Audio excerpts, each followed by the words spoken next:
ये वृत्त है, और इसका ये जो किनारा है, ये किनारा इसका क्या कहलाता है? इस किनारे को क्या कहते हैं? ये बनाते जाना कॉपी के अंदर सब बच्चे, 5वीं 6ठी 7वीं हर बच्चा कॉपी में चित्र जो यहाँ पढ़ाया जा रहा है कॉपी में उतारते जाओ। ये सर्कल है, वृत्त है, ये किनारा जो है, ये इसका जो बाउंड्री है, इस किनारे को क्या कहते हैं? गणित में इसका क्या नाम है? What is name? Boundary wall है ना ये, इसका नाम क्या गणित में? गणित में इसको कहते हैं परिधि। क्या कहते हैं? परिधि। ये किनारे को कहते हैं परिधि। क्या कहते हैं? परिधि। ये इधर लिख देता हूं मैं, परिधि। ये किनारा है ना, ये किनारा इसका परिधि कहलाता है। ये किनारा इसका परिधि कहलाता है। ठीक है।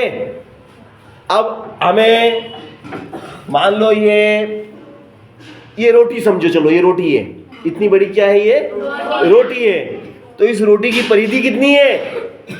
इस रोटी की परिधि कितनी है हमें ज्ञात करना है।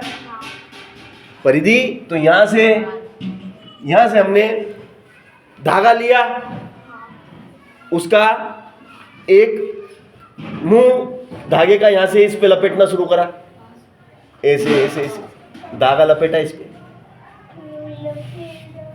और यहां तक लिया है। फिर उस धागे को हमने चौड़ा कर लिया। क्या कर लिया? ऐसे चौड़ा कर लिया, और चौड़ा करके स्केल से नाप लिया, तो उसकी लंबाई आ जाएगी ना। इस किनारे की लंबाई आ जाएगी कि नहीं आ जाएगी? या यहां से हमने दौड़ना शुरू करा, और दौड़ के वापिस यहां पे आ गए, कितने चक्कर हुए? एक चक्कर में चली दूरी आ जाएगी कि कितनी दूरी चले, तो इसका किनारे की लंबाई कैसे ज्ञात करेंगे? मालूम पड़ गया। या एक तरीका और है, इस टाइप की कुकर की रिंग देखी तुमने? कुकर में रिंग लगती है ना ऐसी। अब उस रिंग को हमने यहां से काट दिया चाकू से। क्या करा? चाकू से यहां से काट दिया, और रिंग को लंबी करके स्केल से नाप लिया कि भाई कितने मीटर कितने सेंटीमीटर की रिंग है, वो रिंग की लंबाई हो गई, मालूम पड़ गया। तो एक चक्कर में चली दूरी किसके बराबर होती है? वृत्त की परिधि के बराबर होती है। एक चक्कर में चली दूरी वृत्त की परिधि के बराबर होती है। ये पहिया है, ये मान लो साइकिल का पहिया, और ये इसकी तानिया है। क्या है ये साइकिल की तानिया, ये इस साइकिल की तानिया है ना। ठीक है। ये साइकिल का पहिया, और ये तानिया होती है ना बीच में, है ना। ये सभी तानिया, इनकी लंबाई बराबर है कि नहीं है? हर तानी की लंबाई बराबर है सभी की। तो ये जो तानिया है, ये इसकी क्या कहलाती है? त्रिज्या कहलाती है। क्या कहलाती है? ये इसका केंद्र है, ये वृत्त का केंद्र है, और केंद्र से किनारे तक की न्यूनतम दूरी को त्रिज्या कहते हैं। वृत्त में अनंत त्रिज्याएं होती हैं। सभी त्रिज्याओं की, एक ही वृत्त की सभी त्रिज्याएं बराबर होती है। समझ गए मेरी बात? अब जैसे ये यहां से यहां तक की ये क्या है? त्रिज्या।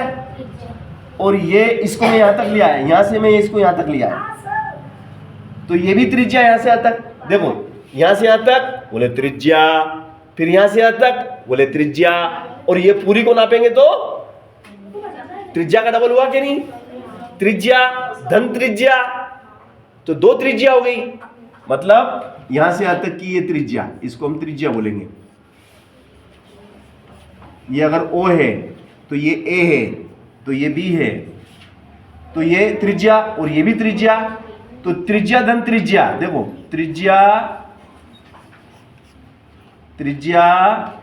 धन त्रिज्या, त्रिज्या धन त्रिज्या, त्रिज्या धन त्रिज्या बराबर क्या हो जाएगा? त्रिज्या धन त्रिज्या बराबर क्या? 2 त्रिज्या, एक और एक कितनी बार? 2 बार। तो 2 गुणित त्रिज्या, 2 गुणित त्रिज्या बराबर बराबर व्यास। क्या बोलेंगे इसको? व्यास। तो व्यास बराबर क्या होता है? व्यास व्यास बराबर होता है 2 गुणित त्रिज्या, 2 गुणित त्रिज्या, 2 गुणित त्रिज्या। त्रिज्या का दुगुना व्यास होता है, त्रिज्या का दुगुना व्यास होता है। ये लिख लो तुम, तो ये लिख लो, ये वाला छोड़ो, ये लिख लो। व्यास बराबर 2 गुणित त्रिज्या, त्रिज्या का दुगुना व्यास कहलाता है। अब ये पहिया एक पूरा चक्कर जैसे यहां से घूमना शुरू करा इसने और यहां से चला, देखो यहां से चला और घूम के ये पहिया वापस यहीं पे आ गया, यहां से घुमा और घूम के वापस यहां आ गया। तो पहिए द्वारा एक चक्कर में चली दूरी निकल जाएगी कि नहीं निकलेगी? पहिए द्वारा एक चक्कर में चली दूरी उसकी परिधि के बराबर होगी। तो परिधि का सूत्र क्या है? वृत्त की परिधि का सूत्र किसी को याद है क्या? वृत्त की परिधि का सूत्र किसी को याद है? वृत्त की परिधि होती है, वृत्त की परिधि बराबर 2 पाई r। क्या होती है? 2 पाई r। ये वृत्त की परिधि होती है, ये वृत्त की परिधि होती है 2 पाई r, जहां पाई का मान 22/7 होता है। और वृत्त का क्षेत्रफल, अब क्षेत्रफल क्या होता है? क्षेत्रफल का मतलब होता है कि कितना स्थान आप घेरते हैं। पतला इंसान कम स्थान घेरता है, मोटा व्यक्ति ज्यादा स्थान घेरता है। सही कह रहा हूं कि नहीं? है ना? तो ये कितना स्थान घेरता है? इस बोर्ड का इतना स्थान, इतनी जगह इसने घेर ली। ये जो एक समतल है, ये एक बोर्ड है, इस बोर्ड पे इतना हिस्सा किसने घेर लिया? इस वृत्त ने घेर लिया। अंदर का जितना हिस्सा इसने घेरा, यहां से लेके ये पूरा, ये जितना हिस्सा इसने घेरा है अंदर का, वो क्या कहलाता है? एरिया। एरिया यानी क्षेत्रफल। इस किनारे के द्वारा जितना स्थान घेरा गया है वह वृत्त का क्षेत्रफल है। और क्षेत्रफल निकालने का क्या सूत्र है? क्षेत्रफल बराबर क्या होता है? Pi r square. Pi r square. थोड़ा सा अंग्रेजी बोलना पड़ेगा, है ना? हर चीज हिंदी में नहीं बोल सकते, है ना? तो पाई आर स्क्वायर, ठीक है। तो ये मैंने आपको वृत्त के बारे में बताया कि वृत्त में अनंत त्रिज्याएं होती है, अनंत व्यास होते हैं। इसका जो किनारा होता है उसे परिधि कहते हैं। ये स्थान जितना घेरता है, किनारे ने जितना स्थान अंदर घेरा है वो उसका क्षेत्रफल है। परिधि 2 पाई आर और क्षेत्रफल पाई आर इसके द्वारा निकाला जाता है। आर त्रिज्या होती है, डी फॉर डायमीटर इसका व्यास होता है ना?